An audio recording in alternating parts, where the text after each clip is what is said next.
करें जनाब, पहले इंग्लैंड वर्सेस न्यूजीलैंड मैच के हवाले से। और शेख भाई, यकीन तौर पर हम सब अब कल के मैच का जिक्र सुनना चाहते हैं और बहुत सारी इन्फॉर्मेशन भी मैंने इनसाइड निकाल ली है कि कल क्या हो रहा है क्या नहीं हो रहा। लेकिन जो रन चेज हुआ इंग्लैंड का, उसको हम दो हाफ में डिवाइड करते हैं क्योंकि सॉल्ट और बटलर तो वो जल्दी इन दोनों की पार्टनरशिप टूटती थी, आज तो दोनों ही जल्दी आउट हो गए। सो किस तरह से आप न्यूजीलैंड की बॉलिंग को देखते हैं, क्योंकि जैसे हमने कल भी जिक्र किया था, हर मैच में 170 प्लस कंसीड करते आ रहे हैं। तो कहीं ना कहीं मिसिंग पार्ट उनके पास है ज़रूर, चाहे तो वो एज अ यूनिट परफॉर्म नहीं कर पा रहे। आपकी क्या राय है? जो रन चेज हो गए, मैच आखिर 2 ओवर तक पहले भी इनके हाथ में मौजूद था, गलतियां कहाँ की हैं न्यूजीलैंड ने एज अ बॉलिंग यूनिट? नहीं, गलतियां एज सच इतनी नहीं थी जितना अच्छे उनके बैट्समैन उन्होंने टैकल किया। जी जी। और स्पेशली जैसे आप देखें ना कि शुरू में आउट हो गए, उसके बाद ब्रुक्स, बेथल, बेंटन, करन, जैक्स और इवन रेहान अहमद, सारों की जो कंट्रीब्यूशन है, किसी की 25, 30, 34, 33, जैक्स स्पेशली 32 आखिर तक खड़े रहे और उन्होंने 4 चौके 1 छक्का लगाया।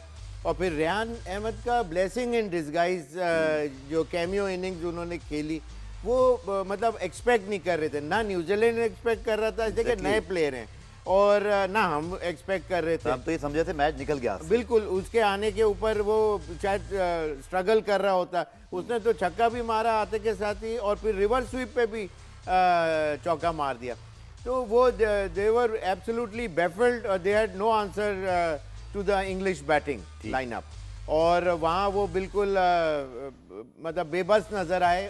तो गलती ऐसा उनकी वो नहीं थी।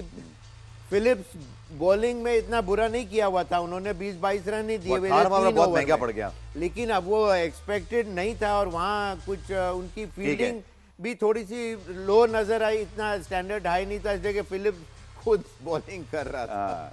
चले, आपने ठीक कहा, क्योंकि कभी कभी टूर्नामेंट आपका अच्छा जा रहा होता है, लेकिन एक ओवर जो है वो पूरे टूर्नामेंट को खराब कर देता है। ग्रैंड फिलिप के साथ ऐसे ही हुआ।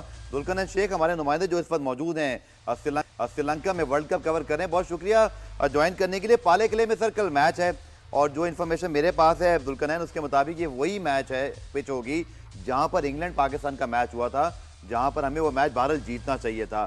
सो कल अब ऑब्वियसली हमारे पास कश्तियाँ जला कर आने वाला सारा माहौल है। क्वेश्चन हमें पता है 64 रन से जीतना है या 13.1 ओवर में चेस करना है। टीम मैनेजमेंट ने कल आपने नुकता उठाया था जी, प्रैक्टिस नहीं हो रही, तो जुल्करनैन शेख साहब प्रैक्टिस भी आज हो गई है, बट अब तो सर जोड़ के बैठे होंगे, करना क्या है? क्या खबरें आ रही कैंप से टीम में तब्दीलियों के हवाले से? बैट फर्स्ट करेंगे, बैट सेकंड करेंगे, हिकमत अमली के हवाले से कुछ आपके पास खबर हो? देखिए, बिल्कुल प्रैक्टिस तो आज पाकिस्तान टीम ने की है, और जिस तरह आप कह रहे हैं कि ये वही विकेट है जो इंग्लिश टीम के खिलाफ पाकिस्तान ने मैच खेला था। 2 तब्दीलियों के बारे में लग रहा है कि कोच माइक हेसल जो है वो बहुत कंसर्न है। एक नसीम को वापस लाना चाह रहे हैं और एक इब्रार को वापस लाना चाह रहे हैं। अब ये किनकी बिना पर होगा, ये बहुत अहम क्वेश्चन होगा। क्या वो शाहीन को बिठाकर नसीम को लाएंगे, या और साथ सदाब को बिठाकर जो है वो इब्रार को लाएंगे, ये बहुत इंपॉर्टेंट होगा। दूसरा, ओपनिंग के हवाले से भी ये एक चर्चा आ रहा है कि ओपनर चेंज किया जाए, बाबर आजम को ओपन कराया जाए, साहिल को नीचे लाया जाए। एक ये राय जो आपको एक नॉर्मल एक ओपिनियन लगती है कि ये फखर जमान से ओपन कराया जाए, उसके माइक हेसन थोड़े जो है वो हक में नहीं है। और एक चीज और मैं आपको अखबार बताऊं कि आज गीली बॉल से उन्होंने प्रैक्टिस करवाई है, काफी हम जो है गीली बॉल के साथ उन्होंने प्रैक्टिस करवाई है। हालांकि कोई बारिश या आपको कहे ना वो जो ड्यू है उसका फैक्टर इतना होगा नहीं, लेकिन उनको ये लगता है कि शायद गीली बॉल से प्रैक्टिस करने के लिए उन्होंने बॉलर्स को भी प्रैक्टिस करवाई, नेट के अंदर बैटर्स को भी प्रैक्टिस करवाई। तो ऑप्शंस क्या होंगे ये बहुत अहम है, लेकिन जो पर्सनैलिटी है माइक हेसल की इस वक्त, अच्छा कुछ तो थोड़ी सी हम आप सारे बातें कर रहे हैं, तो कहीं ना कहीं से ये आवाज उठ रही है कि यार आप माइक हेसल को क्यों टच कर रहे हैं। तो ये एक हकीकत है, आई डोंट नो उनको पीछे से कोई बंदा आके या कोई और उनको कोई बताता है या नहीं बताता, या उनकी इनपुट कितनी होती है, पर शोमेट में तमाम फैसले माइक हेसल के हैं। तो इस लिहाज से तमाम तर थिंक टैंक भी उनके, और कल देखते हैं कि वो किस थिंक टैंक के साथ आएंगे। नॉर्मली यही लगता है कि 2 चेंजेस होंगी पाकिस्तान की। ठीक है शेख भाई, जो इन्फॉर्मेशन हमारे पास अवेलेबल है, ये ग्राउंड तो पाले किले का है, लेकिन पिच वही यूज होगी जो इंग्लैंड पाकिस्तान के मैच में यूज हुई थी, जहां एक लो स्कोरिंग मैच हुआ था। तो दो जो शेख भाई, अब हमारे पास विकेट की डिटेल भी आ गई। एक तो आप मुझे ये एक्सपर्ट ओपिनियन दीजिएगा कि क्या ज़रूरी है कि विकेट उसी तरह खेले, या इसका बिहेवियर चेंज भी हो सकता है, तो ये आपने हमें ज़रूर बताना है। दूसरा, उस विकेट के लिहाज से और जो सिनेरियो हमारे सामने मौजूद है, रिटर्न ऑन द बॉल ही कि ये आपने करना है वरना आप बाहर हैं, क्या तब्दीलियां शेख भाई होनी चाहिए जो आप सजेस्ट करते हैं? देखिए ये चीज़ अच्छी थिंकिंग है कि अगर बाबर को चार अगर खिला ही रहे हैं तो फिर वो 4 नंबर पे तो बिल्कुल मिसफिट हैं, जो कि शुरू से सब लोग ही कह रहे हैं, मैं क्या पूरा पाकिस्तान ही शायद यही कह रहा है। तो वो अगर ओपनिंग पे आते हैं तो वो बेटर डिसीजन होगा। और फ़खर का ये है कि फ़खर भी आ सकते हैं ओपन पे, लेकिन ये कि वो ही still can bat at number 4, 5 in positions के ऊपर, तो ही इज़ मोर केपेबल और ज़्यादा स्ट्रीट स्मार्ट क्रिकेटर हैं, उनके पास अरे ऑफ शॉट्स हैं और पावरफुल हिटर भी हैं। तो वो चीज़ बैटिंग ऑर्डर तो सही चीज़ नज़र आ रही है। दुनिया में इस वक्त रेहान अहमद भी फर्स्ट टाइम आके लेग स्पिनर आके इम्पैक्ट क्रिएट कर दिया। दुनिया हर कोई लेग स्पिन के ऊपर कर रही है। पाकिस्तान अबरार को संभाल के पीछे रखा हुआ था पिछले मैचों की, अगले वर्ल्ड कप में खिलाना है शायद।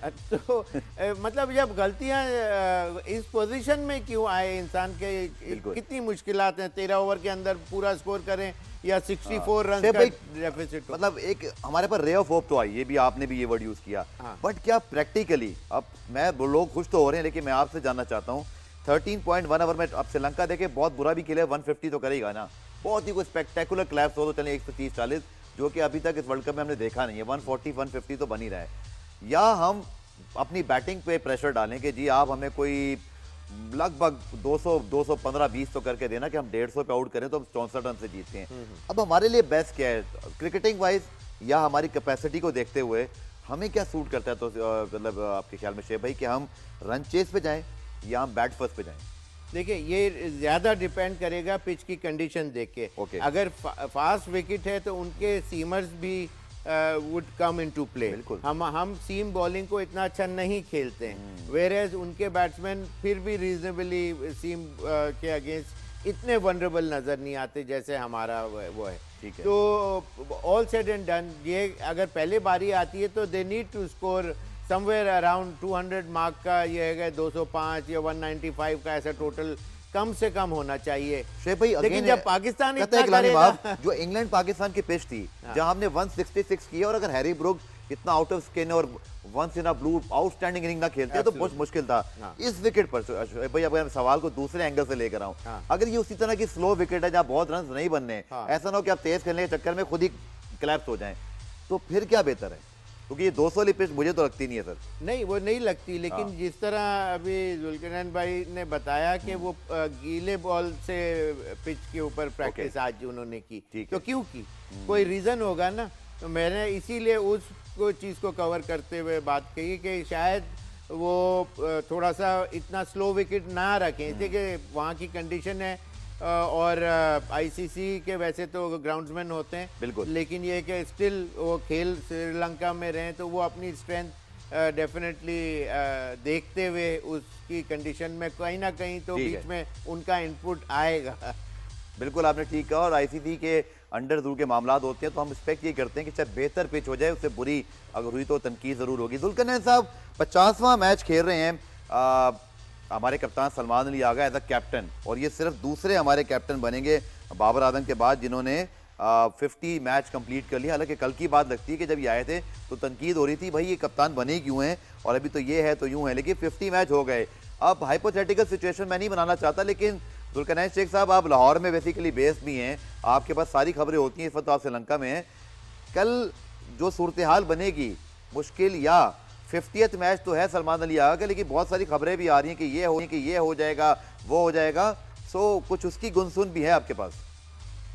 देखिए दो चीजों के हवाले से तो आप क्लियर होना कि इस सलमान अली आगा को हर तरह का एक प्रोटेक्शन मिल गया है, इतने मैचेस भी हुए हैं, और पाकिस्तान टीम के अंदर जितने भी प्लेयर आप बड़े बड़े नाम लें, उनकी एक चीज के अंदर बड़े रिकॉर्ड तगड़े हैं कि उन्होंने मैचेस कितने खेले।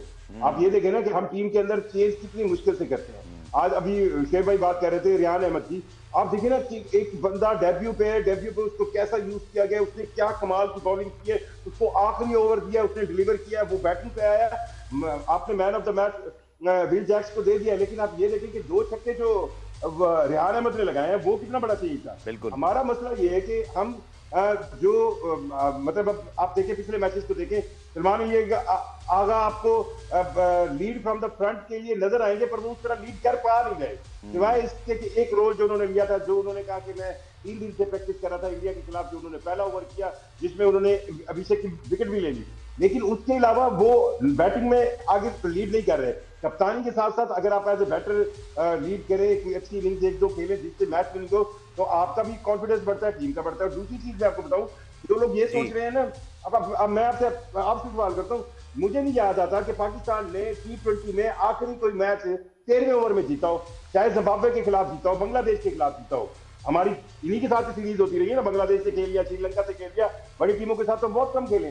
तो मुझे नहीं याद कि हम किसी टीम से इतने मार्जिन से जीते। और हाँ, ये मुझे एक एग्जांपल याद आती है कि हमने लिम्बिया के खिलाफ जो है वो इतनी बड़ी जीत ली है कि उसमें 65 ओवर कवर होते, तो बहुत मुश्किल होगा। और विकेट जो है वो ऐसी है जिस पर जो गीली बॉल वाली है, शायद अपने बैटर्स को वो एक हिटिंग पावर उनकी बढ़ाने की कोशिश कर रहे हैं, लेकिन बहरहाल कुछ ना कुछ तो ऐसा करना होगा कल के मैच में कि आपका पिछले सारे, चलिए वो कहते हैं ना जी, कुदरत का निज़ाम हमें एक मर्तबा तो वर्ल्ड कप के सेमीफाइनल में पहुंचा चुका है, लेकिन उस पर हमें नेदरलैंड की जीत की जरूरत थी साउथ अफ्रीका के खिलाफ, वो ज़्यादा मुश्किल था, शायद ये ज़्यादा उससे रिलेटिवली पॉसिबल नजर आता है। पूरा हमें ब्रेक शामिल करते हैं, ब्रेक से जब वापस आएंगे तो दुल्कने साहब तो मौजूद होंगे। शेख भाई से मैं ज़रूर ये पूछूंगा कि एक चीज़ तो हमने डिस्कस करनी है, श्रीलंकन टीम क्योंकि वो भी कल खेल रहे हैं और वहाँ बड़ा सख्त रिएक्शन आया उनके सेमीफाइनल से बाहर होने पर, तो वो अपनी प्राइड को रिस्टोर करने के लिए शायद जान लगाएंगे, और क्या उनकी जो स्ट्रेंथ वीकनेसेस हैं हम उनके लिए तैयार हैं एज अ टीम?